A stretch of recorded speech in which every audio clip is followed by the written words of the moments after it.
ఒక్కరు కాదు షేర్ ఖాన్, 100 మందితో రమ్మని సవాల్ చేసినట్లే ఉంటుంది ఆయన స్పీడ్. తొడగొట్టడం, మీసం మెలేయడంలో ఆయనకు ఆయనే సాటి. ఒక్కరొచ్చినా సరే, గుంపులుగా వచ్చినా సరే, నేను రెడీ అంటూ నిన్నటిదాకా గావు కేకలు పెట్టారా నాయకుడు. ఇదంతా అధికారంలో ఉన్నప్పటి సంగతి. పవర్ పోయాక తొడగొట్టడం సంగతి దేవుడెరుగు. ఫేస్ చూద్దామన్నా ఎవరికి కనిపించడం లేదట. ఇంతకీ ఎవరాయన? ఏమైపోయారు ఆయన?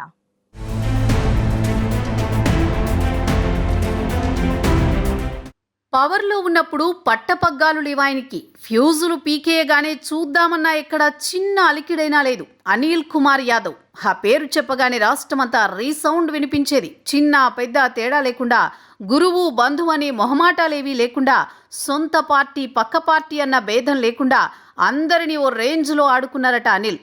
స్వతహాగా ఆయన తీరే అదని అంతా అనుకున్నారట.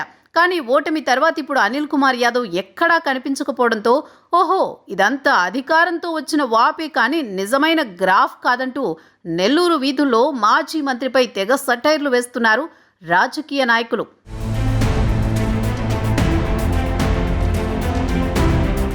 ఒకప్పుడు ఆనంద్ కుటుంబం అండతో కార్పొరేటర్గా గెలిచిన అనిల్ కుమార్ యాదవ్కి అదే కుటుంబం చలువతో ఎమ్మెల్యే సీటు కూడా వచ్చిందంటారు.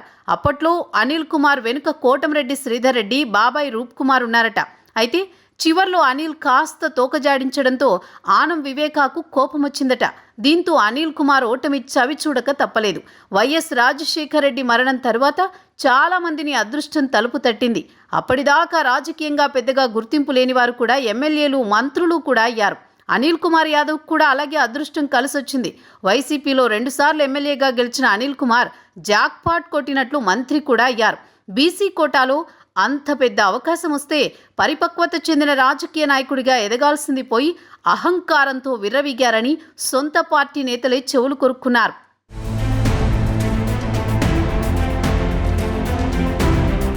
ఎప్పుడూ మూలాలు మర్చిపోకూడదు. రాజకీయ నాయకులు ఈ విషయంలో ఇంకాస్త జాగ్రత్తగా ఉండాలి. కానీ అనిల్ కుమార్ యాదవ్ మంత్రి స్థాయికి ఎదిగాక వివాదాస్పద వ్యాఖ్యలు చేయడమే కాకుండా నెల్లూరు జిల్లాలో కీలకమైన ఆనం వేమిరెడ్డి కుటుంబాలను టార్గెట్ చేశారంటారు. తమ ముందు చెడ్డీలేసుకుని తిరిగిన వాళ్లే తలెగరేయడం వల్లే ఆనం వేమిరెడ్డి వైసీపీని వీడి టీడీపీలో చేరారట. నెల్లూరు రెడ్ల ఆగ్రహానికి గురైన అనిల్ కుమార్ యాదవ్ చివరికి సొంత జిల్లా వదిలి మరోచోట పోటీ చేయాల్సిన పరిస్థితి వచ్చిందని అంటున్నారు. జగన్ చరిష్మాతో ఎక్కడ పోటీ చేసినా గెలుస్తామనే ధీమాతో పల్నాడులో కూడా తొడగొట్టి మీసం మెలేశారు అనిల్ కుమార్ యాదవ్. నరసరావుపేట ఎంపీ అభ్యర్థిగా గెలుస్తానన్న ధీమాతో దూకుడు ప్రదర్శించారట. కానీ అక్కడ కూడా ఆయన ఓడిపోక తప్పలేదు.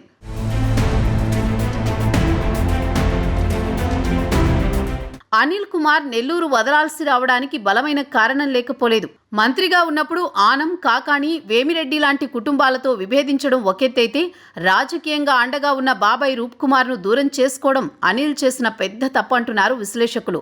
రూప్ కుమార్ స్వర్గీయ ఆనం వివేకానందరెడ్డి శిష్యుడు.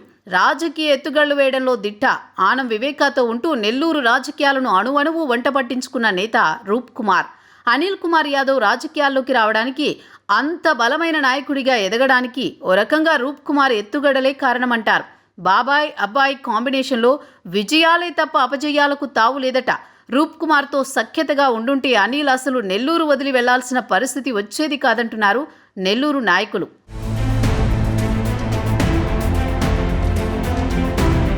అధికారంతో వచ్చిన బలం వాపులా కొంతకాలమే ఉంటుంది. అయిన వారు వెంట ఉంటే కొండంత బలమనే సంగతిని అనిల్ కుమార్ మర్చిపోయారన్న చర్చ నెల్లూరులో జరుగుతోంది. నెల్లూరు జిల్లా చరిత్రలో ఒక బీసీ నాయకుడు మంత్రి కావడం పెద్ద విశేషం. ఆ అవకాశం అనిల్ కుమార్కి దక్కింది.